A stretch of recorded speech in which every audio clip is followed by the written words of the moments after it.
Hello दोस्तों, आज हम बात करेंगे लूज मोशन। लूज मोशन मतलब कि डायरिया, इसको हम दस्त और पेचिस के नाम से भी जानते हैं।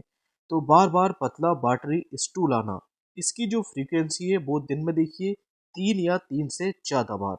मतलब कि वाटरी स्टूल दिन में 3 या 3 से ज़्यादा बार आना कहलाता है डायरिया। ओके। यस की दूसरी डिफिनीशन, अगर देखिए स्टूल की जो कंसिस्टेंसी है वो नॉर्मल से ज़्यादा पतली हो जाए तो इसको हम लूज मोशन कहते हैं, दस्त या डायरिया कहते हैं। यहाँ पर हम जानेंगे इसके टाइप्स के बारे में। तो डायरिया के कितने टाइप्स होते हैं? इसके 3 टाइप होते हैं। पहला एक्यूट डायरिया, दूसरा परसिस्टेंट डायरिया, तीसरा क्रॉनिक डायरिया। एक्यूट डायरिया, अगर देखिए डायरिया मतलब कि 10-14 दिन से कम की इसकी अवधि हो, इसकी ड्यूरेशन जो है वो 14 दिन से कम हो, तो इसको हम एक्यूट डायरिया के नाम से जानते हैं।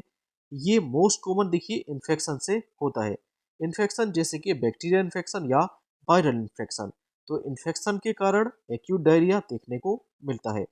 परसिस्टेंट डायरिया, अगर देखिए डायरिया की जो ड्यूरेशन है, अवधि है, वो 14 से लेकर 28 दिन तक हो, तो इसको हम परसिस्टेंट डायरिया बोलते हैं। क्रोनिक डायरिया, क्रोनिक मतलब होता है देखिए लंबे समय तक।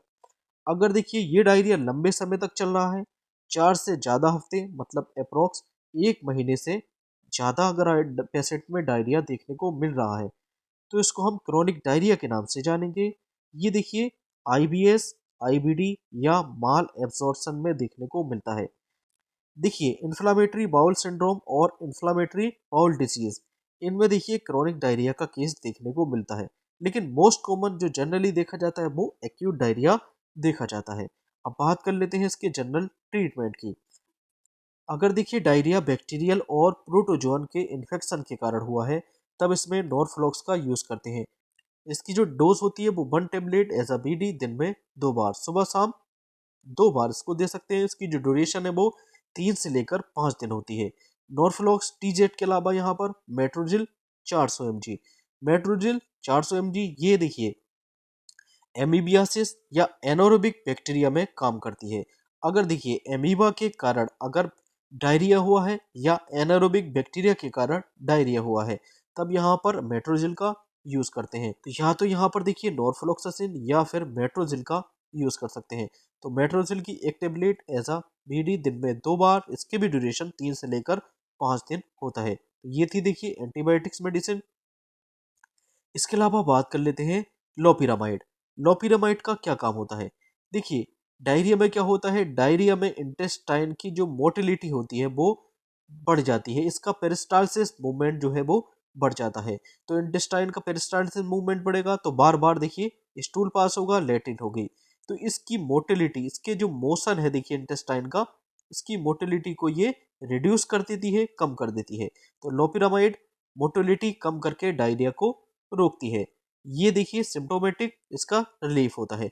इसकी जो डोज होती है, इसकी देखिए एडल्ट में जो डोज होती है वो 4 मिलीग्राम, स्टार्टिंग में देखिए 4 मिलीग्राम, इसके बाद इसकी 2 मिलीग्राम देते हैं। जैसे कि अभी देखिए डायरिया का केस है तो एडल्ट में 4 मिलीग्राम दिया, फिर से देखिए दूसरी बार जैसे स्टूल पास हुआ तब देखिए 2 मिलीग्राम देते हैं।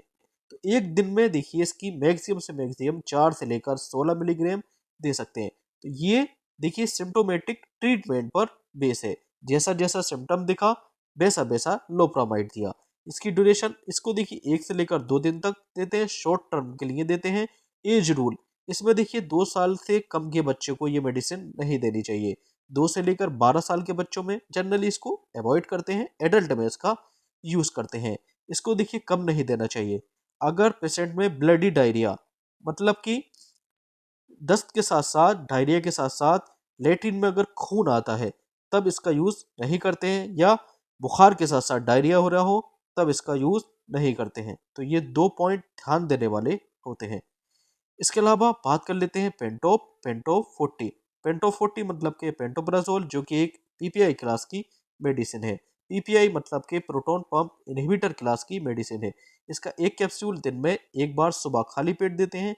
ड्यूरेशन 5 से लेकर 7 दिन। इसके अलावा देखिए अगर सीवियर बैक्टीरियल इन्फेक्शन हुआ है तब मोनोसेफ इंजेक्शन का यहाँ पर यूज कर सकते हैं। मोनोसेफ में होता है सेफ्ट्राइक्सोन। तो इसकी जो डोज होती है वो 1 से लेकर 2 ग्राम, 1 से लेकर 2 ग्राम डोज, दिन में एक बार या 2 बार, वंस अ डे या बीडी, एक बार या 2 बार, ड्यूरेशन 3 से लेकर 5 दिन। तो मोनोसेफ का यूज जब सीवियर बैक्टीरियल इन्फेक्शन हो तब इसका यूज करना होता है। इसके अलावा मेट्रोजिल इंजेक्शन प्लस आरएल, देखिए इसी मेट्रोजिल और आरएल भी सीवियर इन्फेक्शन में यूज करते हैं। अगर देखिए सीवियर इन्फेक्शन और डिहाइड्रेशन हो तब इसका यूज करते हैं। तो देखिए सीवियर इन्फेक्शन हो तो मेट्रोजिल का यूज, और देखिए डिहाइड्रेशन को मेंटेन करने के लिए आरएल का यूज करते हैं। आरएल और मेट्रोजिल दोनों ही आईवी इन्फ्यूजन है, तो आईवी मतलब इंट्रावेनसली ये दिए जाते हैं। तो एक दिन में देखिए मेट्रोजिल दे दें, उसके बाद में देखिए थोड़ा गैप के बाद में आरएल दे सकते हैं। इसकी ड्यूरेशन लगभग 2 दिन, और ये सीवियर इन्फेक्शन में दी जाती है। इसके अलावा देखिए विटामिन के सपोर्ट के लिए यहाँ पर न्यूरोकाइंड गोल्ड का यूज कर सकते हैं। न्यूरोकाइंड गोल्ड कैप्सूल दिन में एक बार, वंस अ डे, ड्यूरेशन 3 से लेकर 5 दिन। इसके अलावा ओआरएस और जिंक, जिसको हम इलेक्ट्रॉल के नाम से भी जानते हैं। देखिए डायरिया में बॉडी से बहुत सारा पानी, H2O, सोडियम, पोटेशियम बाइकार्बोनेट, मतलब कि वाटर के साथ साथ इलेक्ट्रोलाइट भी डायरिया के थ्रू बाहर निकल जाते हैं। तो स्टूल के साथ साथ ये सब बाहर निकल जाते हैं। इससे पेशेंट में डिहाइड्रेशन, डिहाइड्रेशन क्यों हुआ? क्योंकि देखिए पानी लॉस हुआ तो डिहाइड्रेशन हुआ, और इलेक्ट्रोलाइट इम्बैलेंस हो जाते हैं क्योंकि देखिए सोडियम, पोटेशियम और बाइकार्बोनेट स्टूल के जरिए बाहर निकल जाता है। तो ओआरएस का काम क्या होता है? देखिए ओआरएस का मतलब होता है ओरल रिहाइड्रेशन सॉल्यूशन। ओरल मतलब कि इसको देखिए मुंह से लिया गया, और डिहाइड्रेशन को ये रिहाइड्रेशन में चेंज कर देता है, तो इसी कारण इसका नाम रिहाइड्रेशन पड़ा। तो ओरल रिहाइड्रेशन सॉल्यूशन है ये। अब देखिए इसके अलावा यहाँ पर देखिए जिंक का क्या काम होता है, जिंक क्यों देते हैं?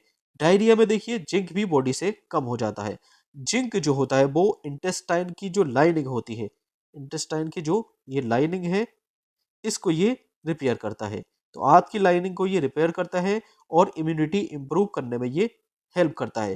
तो जिंक के फायदे, डायरिया की जो ड्यूरेशन है उसको ये कम करता है, स्टूल की फ्रीक्वेंसी को भी कम करता है, और इंटेस्टाइन में अगर देखिए डैमेज हुआ तो इसको ये रिपेयर करेगा।